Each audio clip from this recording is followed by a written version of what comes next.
Hi, everybody. Thanks for joining us this evening. This is John McDougall. I am the event coordinator at Murder by the Book here in Houston, Texas. And we're super excited to be having another virtual event with you this evening. But before I bring out Ben and Jonathan, I just want to do a couple of general store announcement things.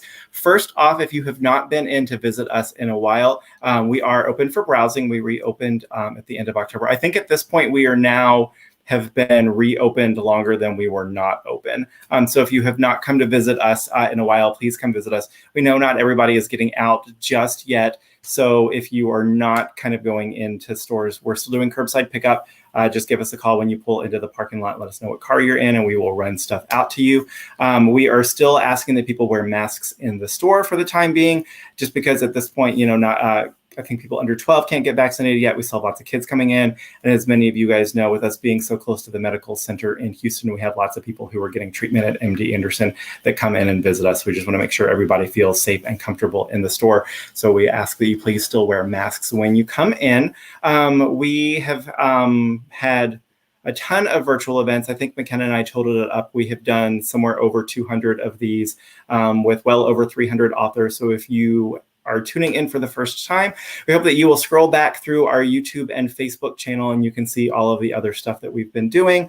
Any subgenre, any author, we've had some really great pairings. I was just talking with Ben and Jonathan that we're super excited once we can hopefully do some stuff in store again. We'll still be able to figure out how we can do some virtual stuff, whether it's stuff that's strictly virtual or whether or not we can figure out how to live stream some of our events in store.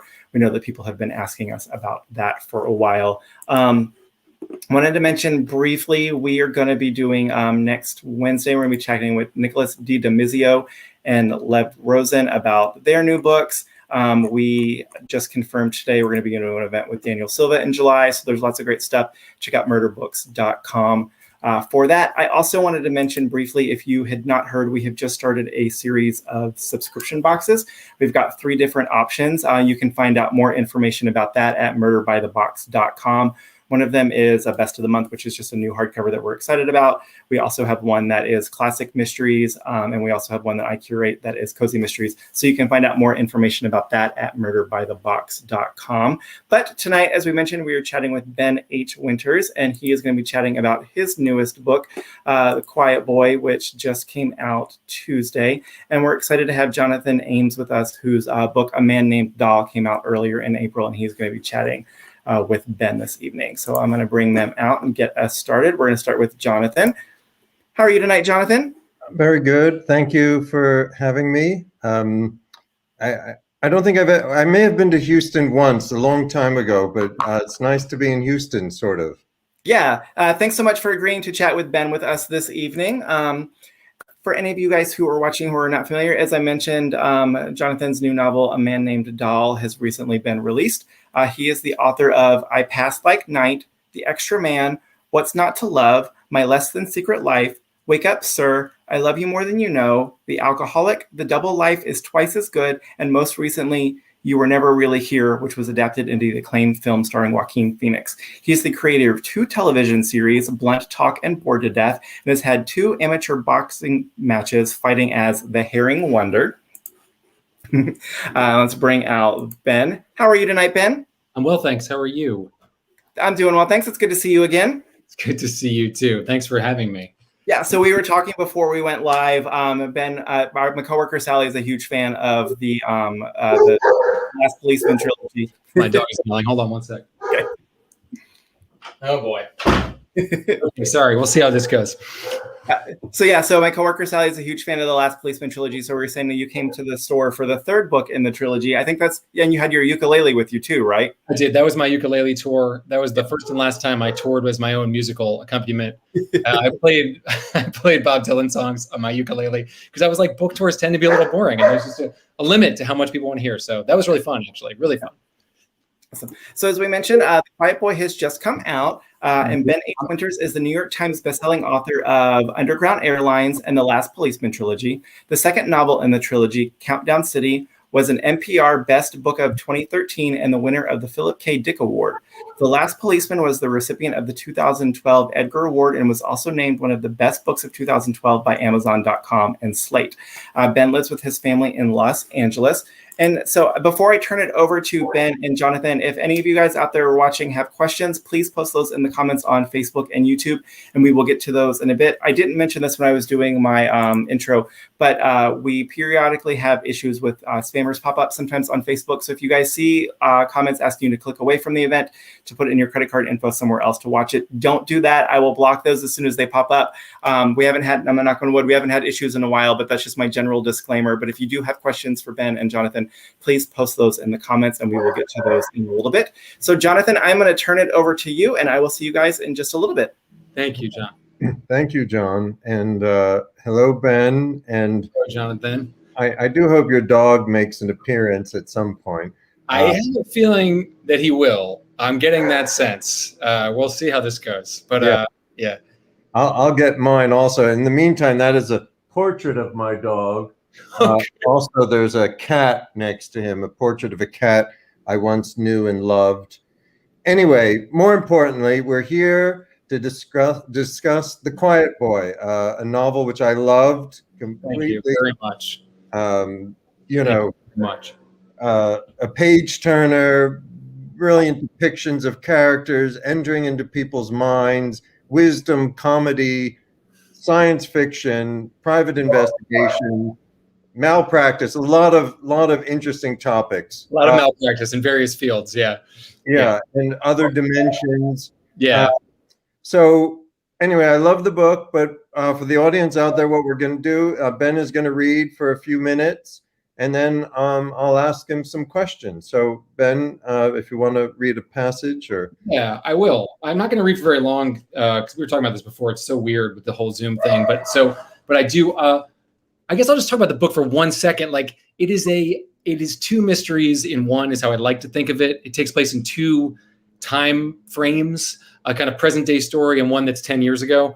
And in both stories, it's about a family, the Keeners, and a lawyer named Jay Schenk, who in the past, in the story that takes place in 2008, 2009, he's representing this family in a medical malpractice suit because their son has experienced this.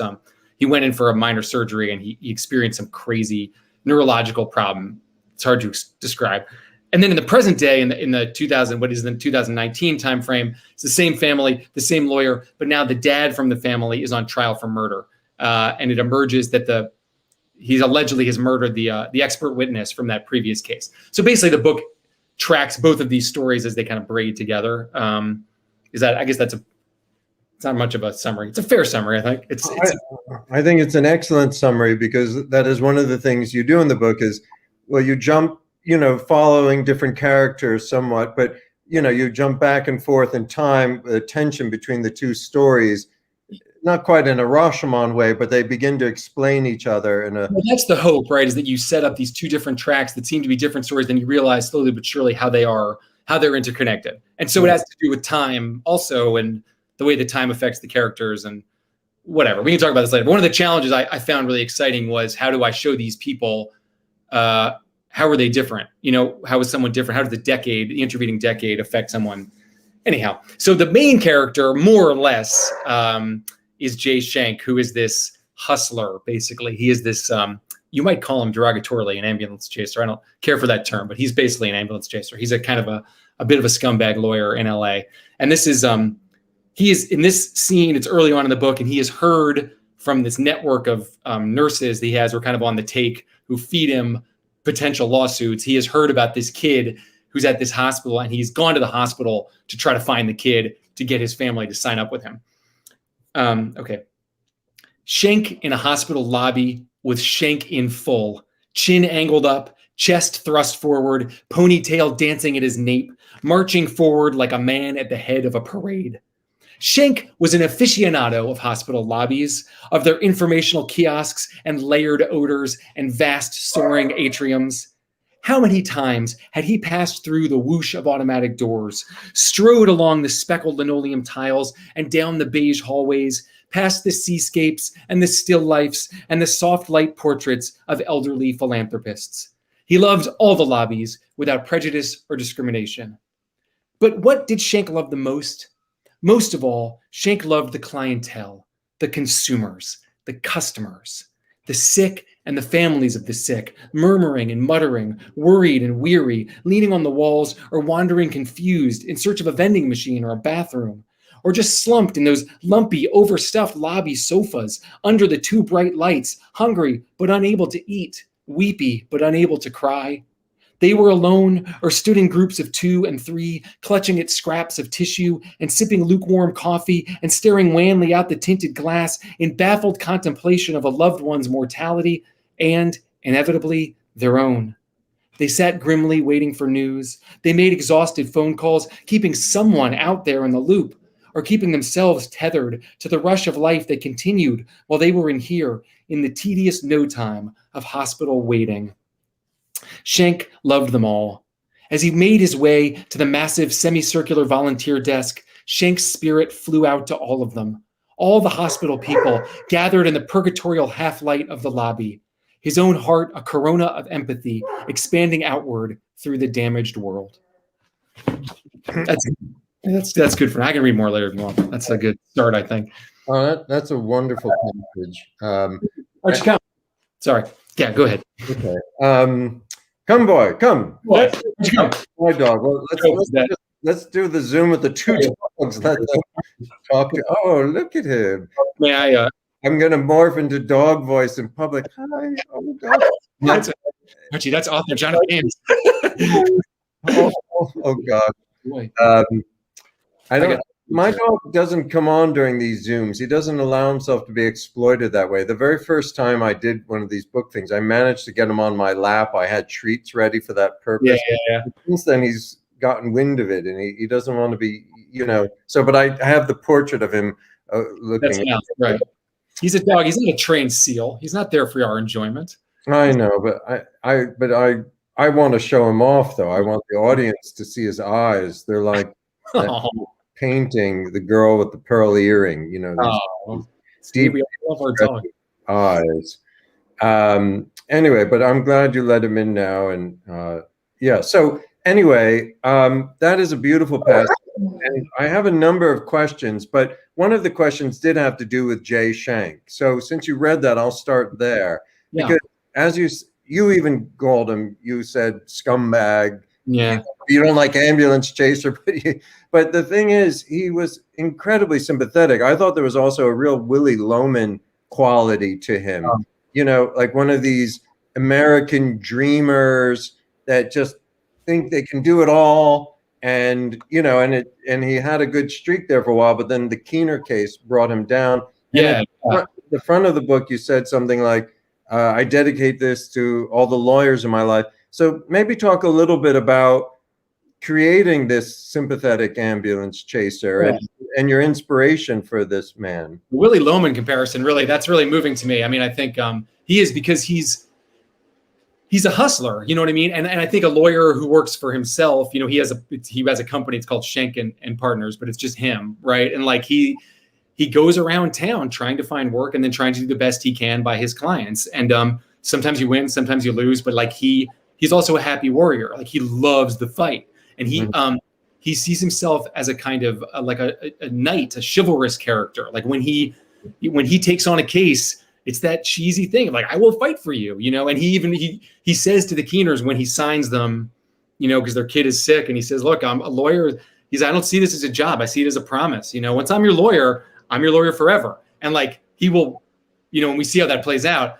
But like, I guess, you saw in the dedication of the book, like I'm not a lawyer, but I definitely come from lawyers. Like my father is retired now, but he was a patent judge. So he's an attorney, and my grandfather was a lawyer, and my brother is a lawyer, and I married a lawyer also. Yeah. So I love all these people, and I've always sort of taken a little bit of umbrage at that kind. It's a very easy joke, right? Like, oh, lawyers, this sort of like, first let's kill all the lawyers. People love that Shakespeare quote. It's like, but I think it's a little easy.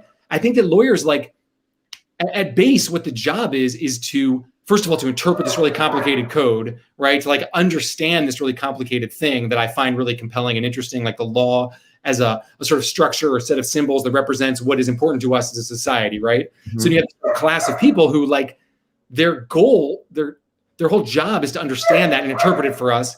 But also in the best case, a lawyer is a defender of a client. Like a client needs a defense. And in our system, like, they get one, you know, and I love that. And obviously that's the ideal version, and there are many, many variants of that. But like, I think it's a beautiful, cool thing. And the lawyers that I know, who I've been close with, are like just some of the best people I know. And so, although Jay is a kind of scumbag, he's not the most honorable person. He is also, in his way, he's a good guy. You know, he cares about these people. He cares too much. And like, that caring is what I really wanted to get across, that he cares about the work and he cares about the people, and his kid. Yeah, well, his heart's in the right place, and some of maybe his means to help his clients, that's where the gray areas hit. And I feel like he cheats a ton. I mean, he just cheats. Yeah. But it's always in the goal is always to win for these people. For me, the character of Jay is in like that, I call it like bothness. Like, he's both things. Like, he wants to win. He wants to get as many clients as he can. He wants to make as much money as he can, but he sees that as not contrary to this other goal, which is to help people who need help and to win for them. So it's both things, but there's nothing wrong with it being both, you know? Yeah.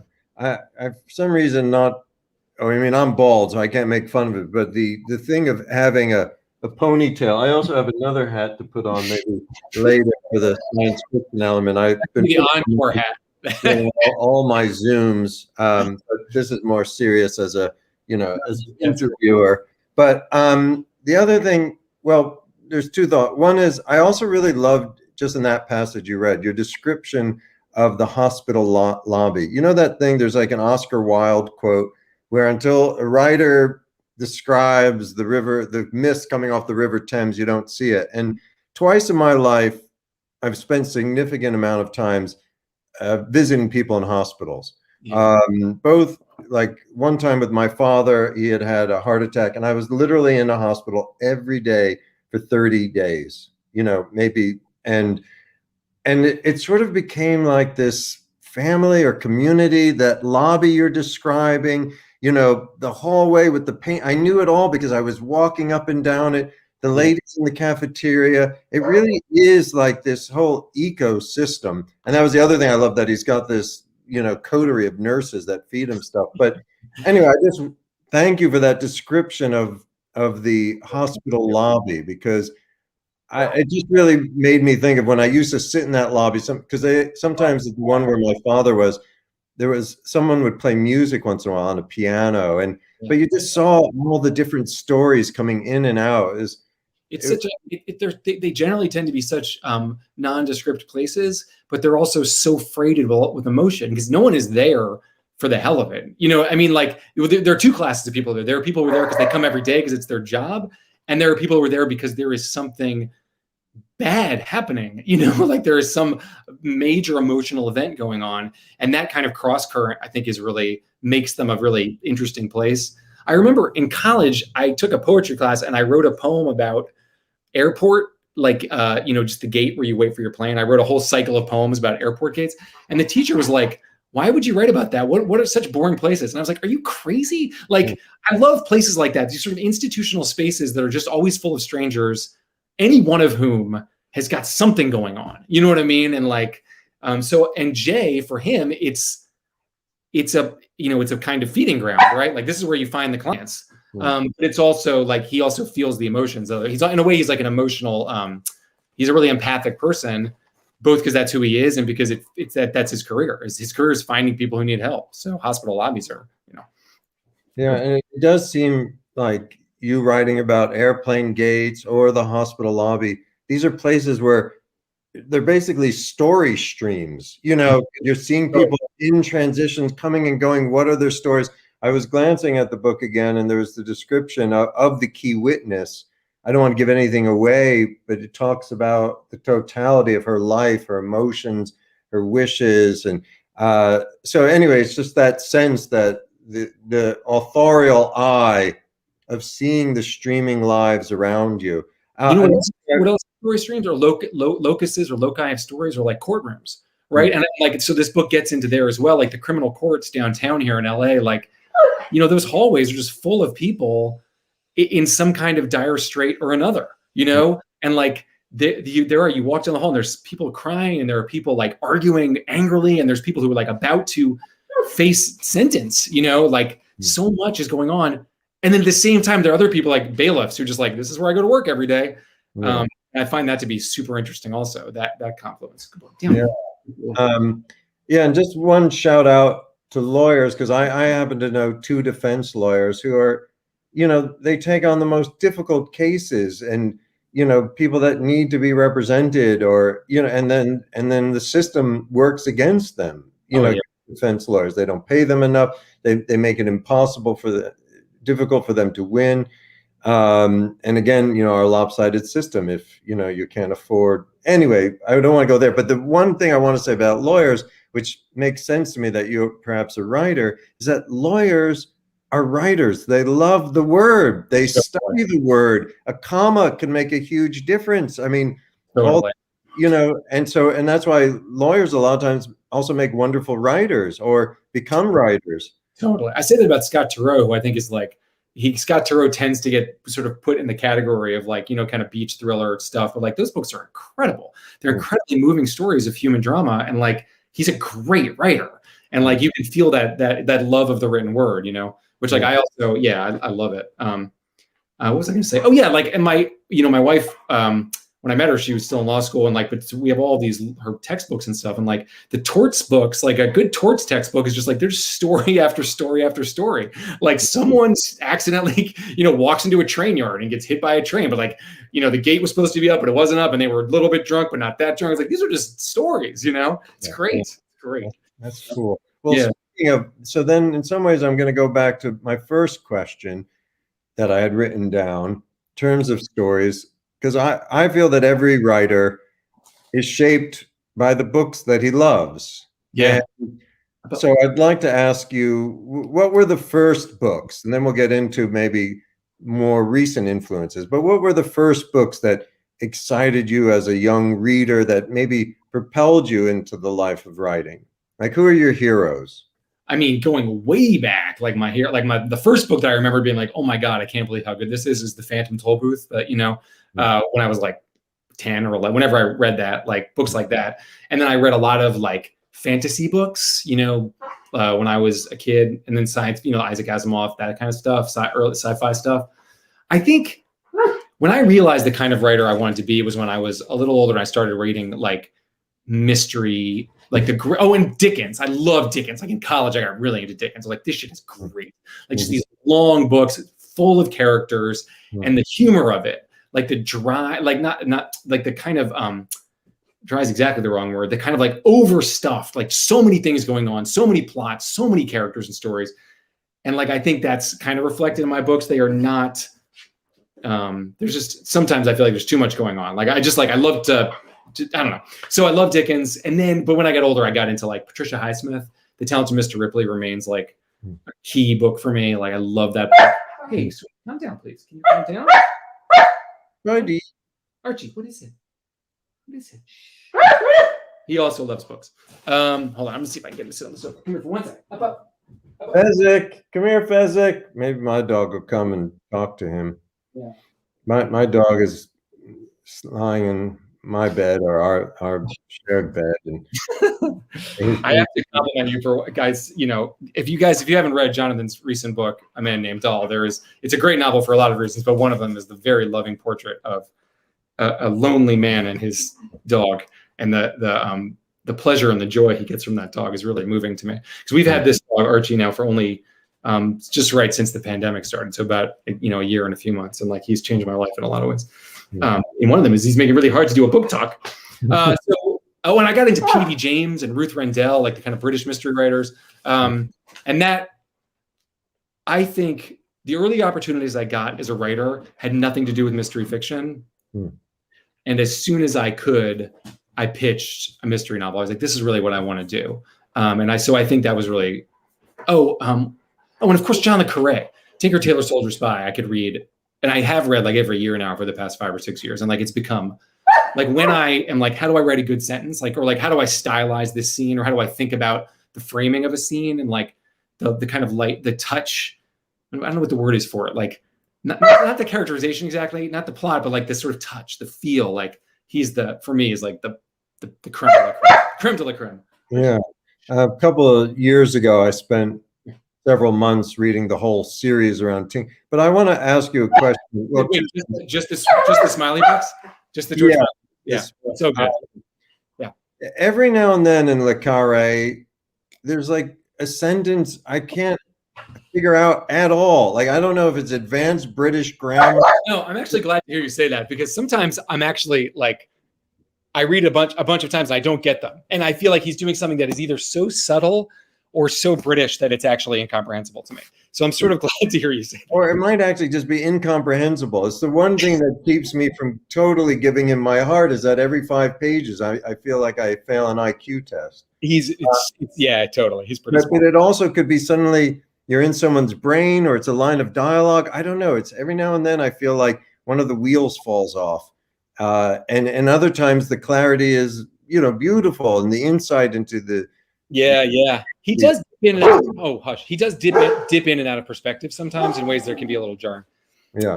Well, so another thing is, you mentioned Asimov. I reread Foundation this past year. That was a lot of fun, but it was also amazing to see, like, I don't know, it was almost, it was just sort of thumbnail sketches, like, universe. And then it's like, because in my mind as a kid, the mule was so big. And then in the book, it's one book, and it really is very fat. So who are your influences for this book, The Quiet Boy? Oh, man. So I mentioned Scott Turow, who I love. And there's one book in particular, which is called Laws of Our Fathers, I think, which is not only a great legal thriller, but it also has the 2 time frames. It takes place in the 60s and in the 90s, which was the present when he was writing it. And the way that he dances back and forth between the 2 time frames is like amazing. And so I actually I sort of charted it out.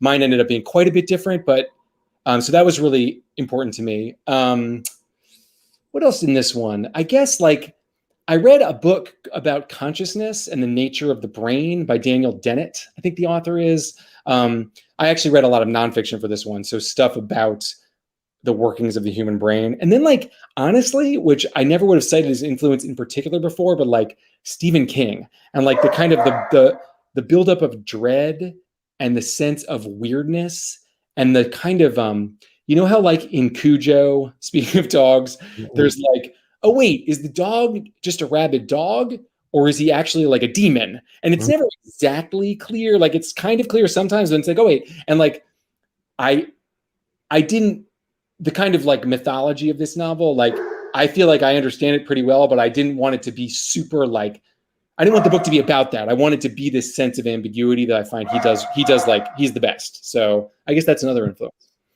And so I wish I could show you my notebook, because there it says Stephen King, because the character of the Quiet Boy, the Keener child, I don't know if you thought of this or made the connection, but he reminded me of the children in the Dark Tower series. Oh, that's interesting. And I don't know if I've read that book. I mean, since it came out, which would be, when was that one? The 90s at some point? No, the Dark Tower series, he started in the 70s. Oh, okay. It's Stephen King's, it's what he wanted to be, the Lord of the Rings. Right. Or even his Game of Thrones. So he started in the 70s, and I think he's been working on it till now, 40 years. So it comprises many books. I read them all. I like them. Some of it I really loved, but there are these children, if you should ever read it, who are used in a similar fashion on a huge scale. The people that have read The Dark Tower, it was interesting that you mentioned him, because I do see the similarities, but also specifically to the affliction. Oh, that's interesting. And the use of the mind. That's interesting. So that leads to another question I had. So, because again, I was reading this passage in the book about the brain and portals, and also I was thinking of some of your other work in which metaphorically you've tackled big societal issues, slavery and racism, alternative facts or misinformation. And so I'm referring to Underground Airlines and Garden State. And in this book, I wondered if there was either an underlying societal thing, or was it the brain itself, or malpractice, or Yeah, it's funny. Like, yes, totally. Like Underground Airlines is definitely a book about slavery, and actually, even more than being about slavery, it's about the legacy of slavery and like institutional racism and all of that. All of the tragic aftermath of slavery, right? And Golden State is about alternative facts and the death of truth.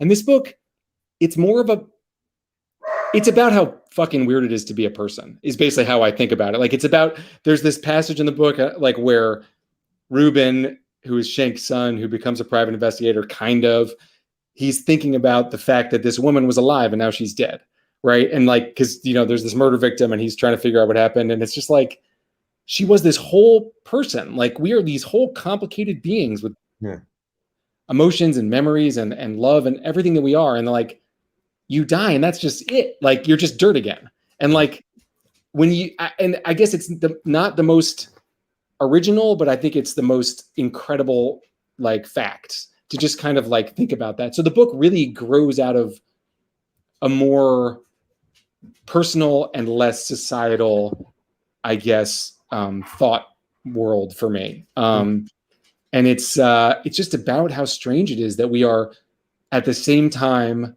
what we think of as this like holistic thing. Like, you're Jonathan and I'm Ben, and like you have friends and family and a history, and like you are this emotional creature, emotional, spiritual, intellectual creature. But then at the same time, you are a physical body. You are flesh and bone and blood and like a brain as opposed to a mind. It's like this, it's a pound of weird wrinkly flesh. Like, that thing I find endlessly fascinating. And so it's kind of an exploration of that. What does that mean?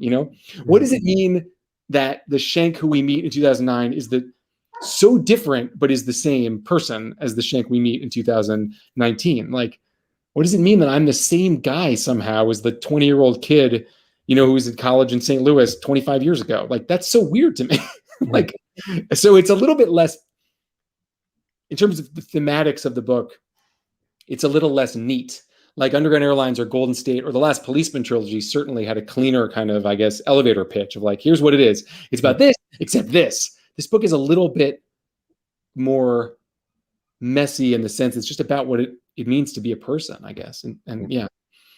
Well, another, I think, important theme in the book, not necessarily one of these larger societal themes, is parent-child relationship, and also very much a father-son relationship, and also the painful rifts that can grow between people, and perhaps how to overcome that.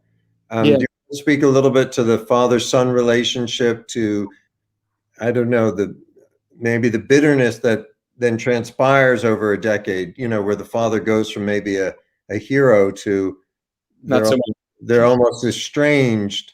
Yeah. Kind of come back together again. I mean, I do think that family in a lot of ways is the kind of, not a theme exactly, but a kind of central idea of the book, is like, because we have two protagonists in both time frames, but kind of roughly, it's like in the past, in the malpractice suit, it is Jay Schenk, the character I read before.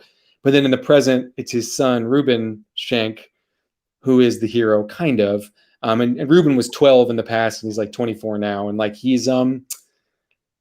loved his father. And one of the things hopefully as we're reading, one of the things we're waiting to figure out is what happened. Like, why are they, because in the present day story, they're quite removed from each other. And Reuben clearly resents his father and is still angry at him.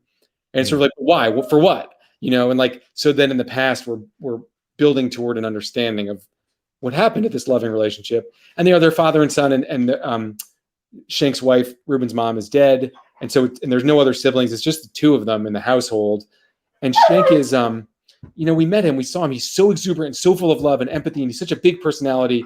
And I guess Reuben is sort of like, sometimes I want him to just love me specifically, to just slow down and just love me. Archie, stop. So it's like, it's a complicated relationship. And his dad is his hero. As I think in a lot of ways, all of our well, I won't say all, but a dad is often a hero, but a dad is also a person. And so I think it takes him some time to realize that his dad is not always the person that he wants him to be. His dad isn't always the person he wants him to be. And that's tough. But then, so then we're sort of watching to see if or how they will mend their relationship. That's one of the mysteries of the book. Family, I like to say, is like it's one of the mysteries of the book, as it is of life. Yeah. Well, I thought that was a very beautiful and strong aspect to the novel. Was the relationship, the depiction, and and just their coming together around the case.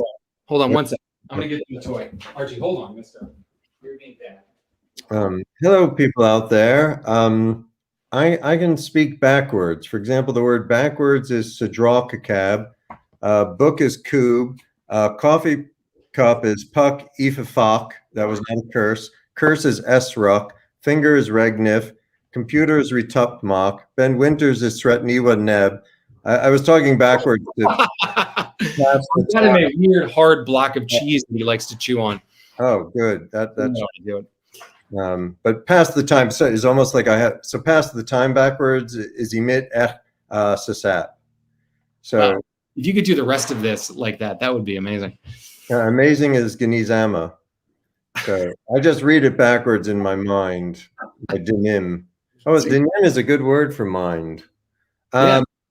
Anyway. Oh, okay. I got to stop. That's the last one. I'm having a DCO and OCD on speaking backwards, which came to me actually. It's sort of interesting. It feels like something out of when I was a kid. I was playing Scrabble with my great aunt, and she would take forever between turns. I was maybe 14, and I would sit there dying. Come on, please make the word. It'd be like 10 minutes. I wish it could have been like timed chess, like ding. Hey, you got to go. So you have a shot clock. Sometimes I would start looking at her letters and I would suggest words as if they had come to me, like she didn't see me leaning over. But so one time I was sitting there losing my mind, and I said to myself, I wonder how you say backwards. And I said Sadralkakab in my mind. I'm like, whoa, that came kind of fast. And then I was out with some kids drinking and driving around, and I said, I think I can speak backwards. And see that mailbox? That's exoblium. And they all laughed. They broke into peals of laughter.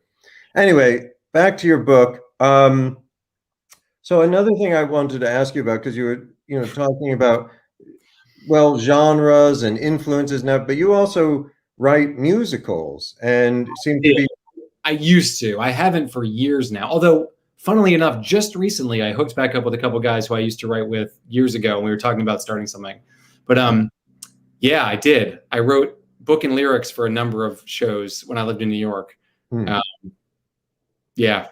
are you a musician, or what is like? I was just wondering if there's a relationship between writing and music. I'm a very non-musical person, yet in the composition of sentences and in the pacing of a novel or a scene, there's like you are mirroring music. Yeah, those are rhythm, right? Your quiet moment, your adagio. I don't know what an adagio is, but no, there's grace notes in story. Yes, in high school, in my teen years, I played bass in a punk band, actually, and I wrote lyrics for that outfit also, which was sort of my first experience as a creative writer, was writing lyrics, song lyrics. And then after doing a lot of theater stuff in college, when I lived in New York, I wrote plays, and then I wrote musicals. But I mainly wrote lyrics, book and lyrics, but I do play guitar, and I used to write songs a lot. I haven't in years, but and there's a little bit of that in this book with the character of Evie, who is she's the sister of the title character, the quiet boy, and she ends up being a rock star kind of. She's not a rock star yet. She's an indie darling. But I really loved the passages where I describe her playing and the song and her songwriting process and all that, because it was like the sort of precursor, the beginning of my seeing myself as an artist, or trying to understand that the creative process was writing songs. And the great songwriters, I find that to be the most incredible skill, because to tell a story and also to deliver an emotional experience in like 3.5 minutes or 5 minutes or whatever it is like, it's amazing. It's like and like I'm proud of myself when I can write a chapter or knock on wood, a book that people go, oh my God, that was a great story. Or like, but like to do it in 4 minutes, I don't, so yeah. Yeah, it is beautiful skill and talent. And do you listen to music while you're writing? I do. And it depends. I go through different phases where there'll be phases where I can't listen to music with lyrics because I get too distracted and kind of like, so I'll listen to like, I've gotten into listening to like if there's a TV show or a movie and I like the soundtrack, then I'll find that artist and listen to instrumental music, but not classical music, or I guess contemporary classical music. Listen to some of that. I listened to jazz for a while, especially when I was writing Airlines. I was really into like bop stuff, but I'm never, but I do, sometimes I just listen to Bob Dylan endlessly, who's just my favorite. And I like, because I know the song so well, I don't get as like, I'm not stopping like, oh wait, what was that part? Like, I'm just like, it's just like comfort food. You know what I mean? It's just like, I feel, it just makes me feel good. Yeah. So yeah.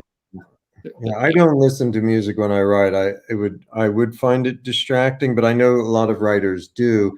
And I think maybe early on I was in college and I heard that some writers wrote while listening to music. So I thought I'll do that. And I was really into Benny Goodman at the time. So I wrote like this of my novel, and I thought the sentences and even the way I type was capturing the rhythm of it. Yeah. And my teacher was Joyce Carol Oates, which I was very fortunate. And I was really proud because in my mind, I really thought it was like the sentences were really reflecting the music. Yeah. And she was very praiseworthy of me and really liked what I did, but I handed her this chapter and she's like, I think she literally said, "This is terrible. This makes no sense." And I want to say, oh gosh, wait, that's right. You're not hearing the Benny Goodman, which you're not, you're just reading it. You're not getting it. Right. So, totally. Moment where, remember when Kramer pretends to be a businessman and he turns in his quarterly report or whatever, and the boss is like, I don't even know what this is supposed to be. Sometimes you write something like, this isn't even words. Like, what is this? Yeah. Oh God. Yeah, I am. But another question I have, because I don't know who's in the audience out there, but a lot of times, first of all, people, all writers are book lovers. And so many book lovers that might be attending this are writers or would like to be writers. Yeah. And so I know sometimes it's an annoying question, but maybe you could speak a little, you've written so many books and, so you are producing quite frequently and genres and long novels. What is your writing process? Like, are you in the mornings, afternoon, standing in your head, what? Yeah, all of it. My ideal process is when I don't have anything else to do in a given day, because sometimes the hardest thing is just finding the time, right? Because it's so easy to do anything else. So, and I'm also fortunate enough that my main job now is writing. The hardest part is if you have what they derisively call a day job, or like a regular job, and you have to find the hours. Ideally I write in the morning, for a couple of hours or a few hours, if I'm lucky, of productive time, so that if at all possible, it's really helpful to clear out like a solid block of time, to not be like, oh, I'm going to work for half an hour and then I'm going to answer emails, and be like, no, like if you can corral a 2-hour block, even where it's all you're doing is writing. And like, it's at this point, it's almost a cliche thing to say, but like, don't be on the internet. There's a program that I got called Freedom. It's an app that blocks you from going online, and you set it for a certain number of minutes. And like, I swear, of all the writing advice I've ever gotten of every form, like using this thing is the most helpful, because like, it's like being an alcoholic. I'm like, I know that I'm helpless. I know that if I can go online, I'm just going to be online. I'll write a sentence. I'm like, I can't think of the next one. Maybe I'll just check my email, and then I'll check whatever stupid. I'll read a newspaper article, and I'll go on Facebook. It's like, and then you've suddenly lost, 45 minutes of time, and like, time is so precious. So force yourself to stay offline. Be fierce about the time. Like, it is really easy both to decide you're going to do something else, but also to be like, your friends are like, oh, we should go out and get lunch, or oh, do you want to go see a movie? Or do you just have 10 minutes to come over and look at something? It's like, no, no, no. Just be like, no, no, no, no, no. Like, be a little bit of an asshole. Be like, because it's so important. Like, that time is so important. And especially if you're not yet a published author, if you are not yet don't have a deadline, you have to be the only one who cares. Like, nobody else gives a shit if you finish your book or not. You have to give a shit so much. I'm sorry to be rude about it, but like, you just have to care so much. So it's like you have to treat it like it's real before anybody else does, and that can be really hard. And even now, like I published a bunch of books. Every time I start, I'm like, is this going to be good? I don't know. Like, you just have to pretend it's going to be good until it is. That's a bunch of advice. I can talk about it forever. It's yeah. Well, no, but people love to hear about it. And yeah, I remember, not so much now, maybe because I'm more isolated, but there was a time when I was living in New York and I would get annoyed with people. They would say, hey, you want to meet for lunch? I'm like, no, lunch is the killer, because if you're trying to write in the morning, but you know you have this lunch ahead, you can't get anything done. Then if you go to the lunch, you use up some of your spirit or your mind, or something gets drained, and you got nothing left after lunch. So you say something stupid during lunch, you spend the rest of the day stewing about it or emailing, like, I'm sorry I said that. Like, it's just like, you're sucked into the whirlwind of life, the tidal pool of life. So totally, lunch is the killer. And even having a meeting at 10:30, I'm like, if I start writing at 9, I know I have a meeting at 10:30, that's not going to be a good period of writing. Like, you got to try to have it whenever you can, have like an open field. But at the same time, I have cultivated, hopefully, the ability, like, if I have 45 minutes, I'll use it. You know, if I have 20 minutes, like, I'll like write a couple somethings. Like, you got to just, there's a quote, and I always forget who it is, but I said it a lot. It's not mine, but it's, time is what we want most and use worst. Like, we're always like, oh, if I just had enough time, like, oh, I'm running out of time. And it's like, you have time. You're like, let me check my email. It's like, no one is emailing you. Nothing matters. Don't get sucked down those holes. Okay, I like that quote. Yeah. Time. And yeah, so do you have, and then after this question, maybe we'll open it up to the audience. But when do you have like a specific word count or page count that you try to achieve in that block of time? Like, Graham Greene was like 500 words. Yeah, and then drinks. I know. And then Hemingway was the same. Ian McEwan, supposedly it's like 250 words. That's it. That's what he'll do. I don't think of it that way. I think, and I don't think this is right or wrong. Just for me, it's much more important to be like, if I have 3 hours of time tomorrow, I'm going to write for 3 hours, because I will write the worst shit. Like, I'll write like 4 pages, but I know it isn't good, but I know that I'm creating that like underlayer that will be good 6 months from now when I come back to it. So for now, all I need to do is fill in that space, and like, because you're writing and it's just like, I don't count all the words, because some of the words are like, literally, I'll be like, Ben, figure this out later. Or like, this is stupid, but it's fine for now. Or like, she says something clever, or like, figure out how she kills this guy. And then like, that's fine for now, but like, those 10 words don't matter, but you've achieved something because you have made a discovery. You know what has to happen there. So I guess for me, it's more about like turning on my good brain and using it well for X amount of time, so that then later on there's something there for when I'm in like careful, smart editing mode. And then when you're in careful, smart editing mode, you don't want to be like, write 1,000 words a day. You want to be like, this, I got to get this particular, like that hospital paragraph I wrote probably 20 times. We can ask Josh, our mutual editor. Like, I wrote like again and again and again. I was like, I got to get it just right. But the first time I wrote it, I'm sure it's like, Shank says a bunch of crazy crap about the hospital. It's like, I knew that I wanted, what you want to be there. That's why another thing I tell writers is like, don't write from the beginning. I don't know what your process is, Jonathan, but like, I can't just write, well, here's chapter 1, get that good, polish it all up, and then move on to chapter 2. Like, I like to say you're always writing the whole thing. Like, I'm always writing the whole book. Like, I might spend some time on chapter 1 and some time on the last chapter today. I might work on the middle and then go back to chapter 1, because you don't know what's going to happen in chapter 1 until you know what the ending is. Like, emotionally, spiritually, like in terms of the arc of the book, it's not done till it's done, which I think takes some of the pressure off. I'm like, there's no such thing as a perfect chapter 1. There's a perfect book, or there's nothing. Yeah. I have variations on that. But it sounds like what's cool is, you will put these notes like, come back to this. Because at the moment, I'm a little bit stuck in a scene that I feel like I've got to get more right than I have it. And I'm not letting myself move forward. And because I'm a big proponent of trying to get the 2 pages a day done or 3. And I've just been a little bit like a car in a movie, with its tires in the mud. But see, well, we can, like, I feel like you and I have a overlapping but distinct set of neuroses. Like, I think that's a different kind of, I don't let myself get stuck really, but I do let myself get overwhelmed, where I'll have like tons and tons of ideas for all these different parts. And I'll sit down and be like, I don't know what to work on right now. And so I'll just rewrite something I already wrote. I'm like, that was probably fine, but I just wrote it again a little different. And then I'll come back to be like, I have 6 versions of the same conversation. And then I'm trying to pick out.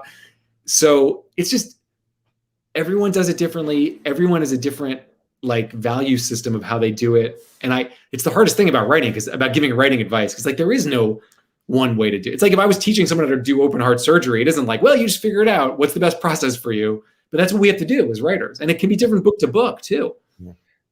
It's sort of bad to quote myself, but I have a line in my novel, Wake Up, Sir, where the character says, people don't expect too much from literature. It's something like, it's not instructions for brain surgery. They just want to know that they're not alone with being confused or something like that. Or he said, when you're writing directions for brain surgery, the Constitution, then you have to be firm, something like that. But anyway, but let's pass it to John. And what questions do we have from our lovely audience? Yeah. So before we get into those, Jonathan, do you want to tell everybody a little bit about A Man Named Doll?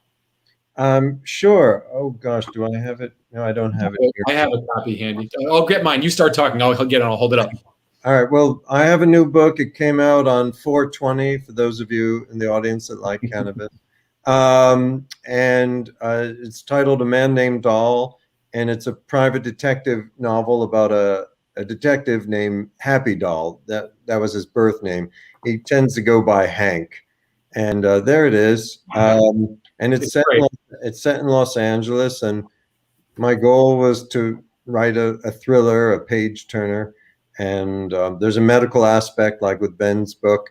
And but yeah, so thank you for asking. And I want to shout out, I don't know if he's watching, to our mutual editor, Josh Kendall, who's such a sweet man and so bright, and really just a great advocate for writers, and wonderful. Amen.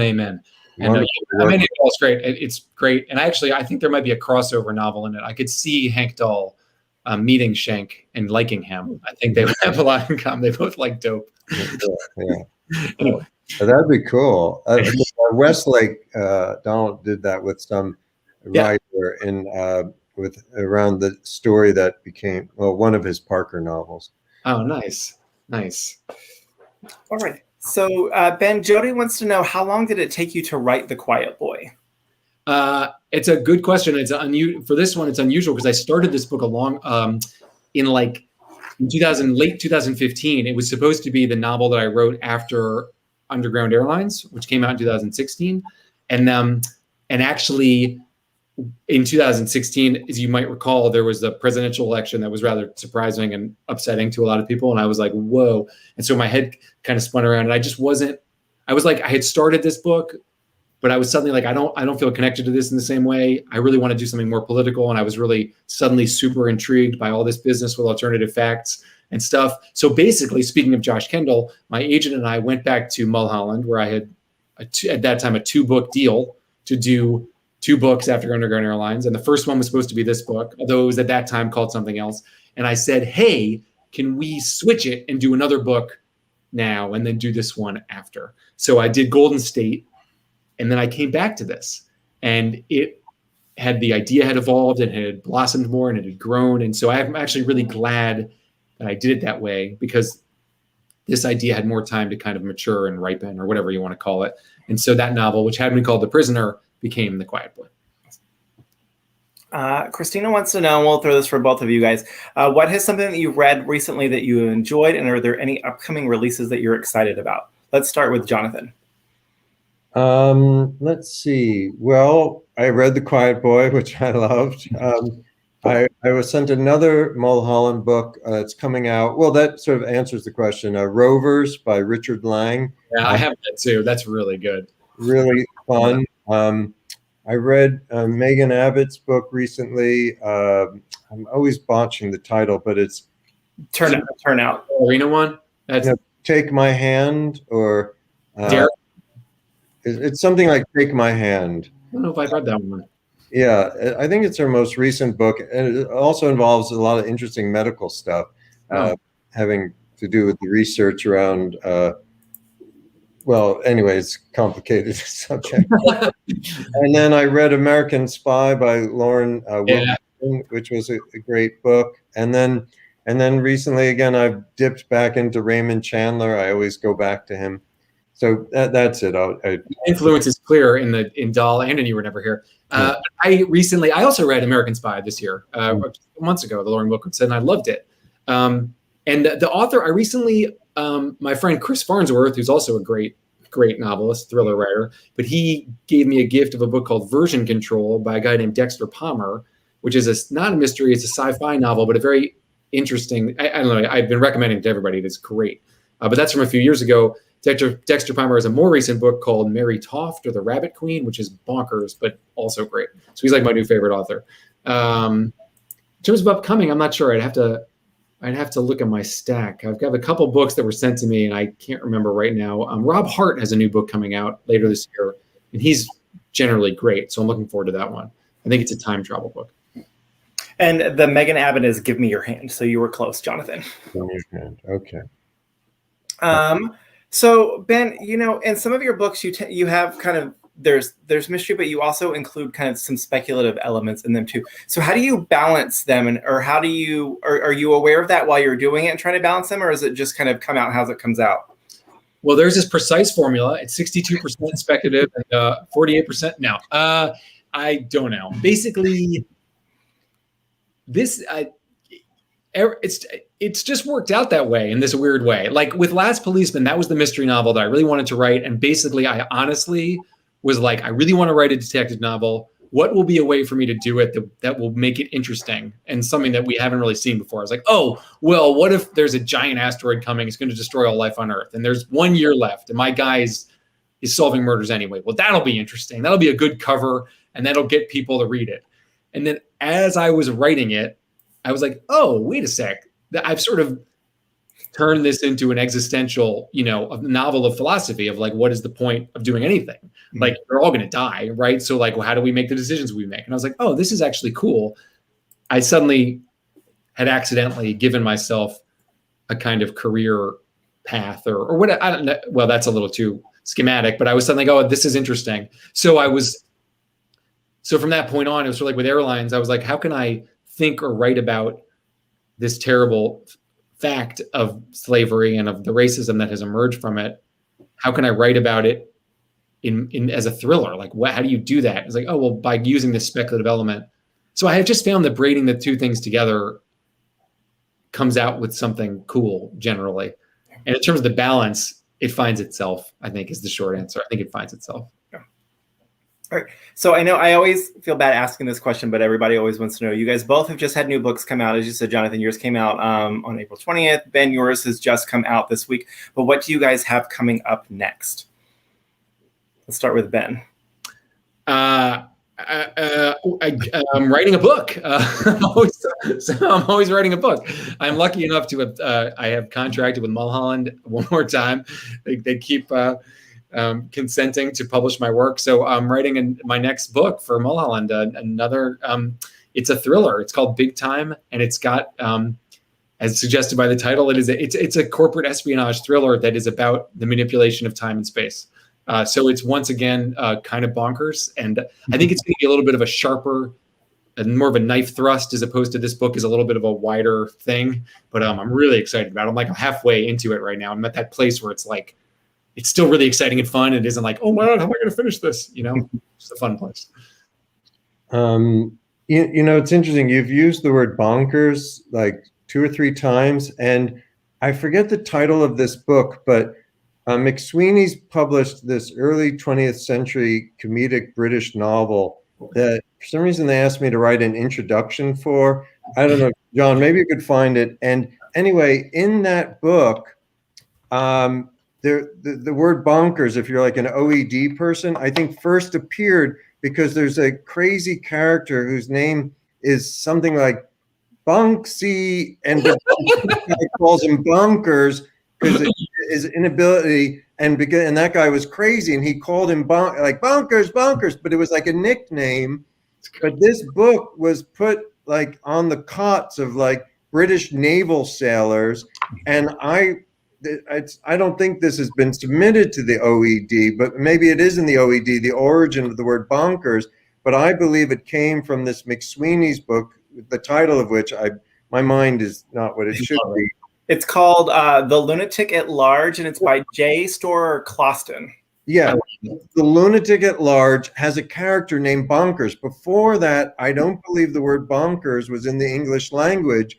So for people out there that are into the OED, I think I may have written an email to the OED trying to put this forward. I think there was one other word I feel like that I not discovered, but was aware of, like when it entered the lexicon.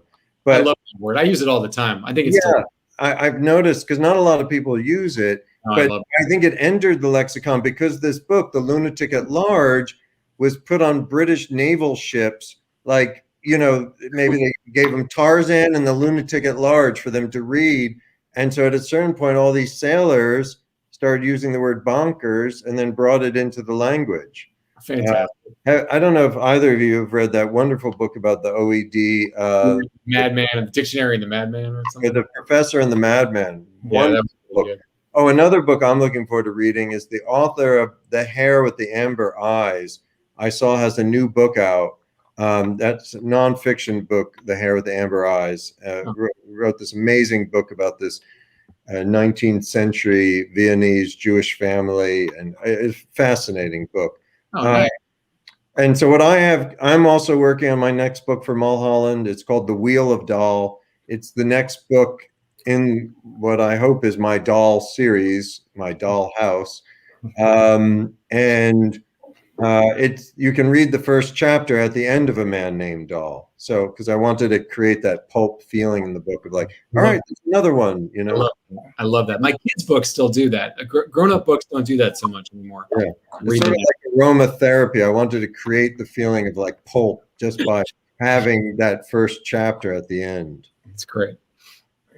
Awesome. Well, so to recap, if anybody has joined us late, we have been chatting with Ben H. Winters, whose new book, The Quiet Boy, has just come out, and Jonathan Ames, whose book, A Man Named Doll, came out in April. If you guys missed any part of the chat once we are done, Facebook and YouTube will archive them, so you'll be able to go back and rewatch from the beginning if you missed any parts of it. We hope that while y'all are on the YouTube and Facebook channels, that you will go back and check out some of the other author events we've got. We have copies of both authors' books in store now. You can order those at murderbooks.com or give us a call. Or come in and visit us. As I mentioned at the beginning, we've got a lot of great stuff coming up. So if you guys have not checked out murderbooks.com for our full virtual event schedule, it's all up there. Ben, it was so great seeing you again. Thank you so much for doing this with us. Sure. Hopefully next time I will be there. Yes, definitely. Yeah. And Jonathan, it was really great to meet you. Thanks for agreeing to chat with Ben with us this evening. Thank you for having me. So you guys take care. And like I said, hopefully next time we'll get to do this in the store. You got it. All right. Bye, Jonathan. Thank you so much. Oh, no, it was fun. Good night.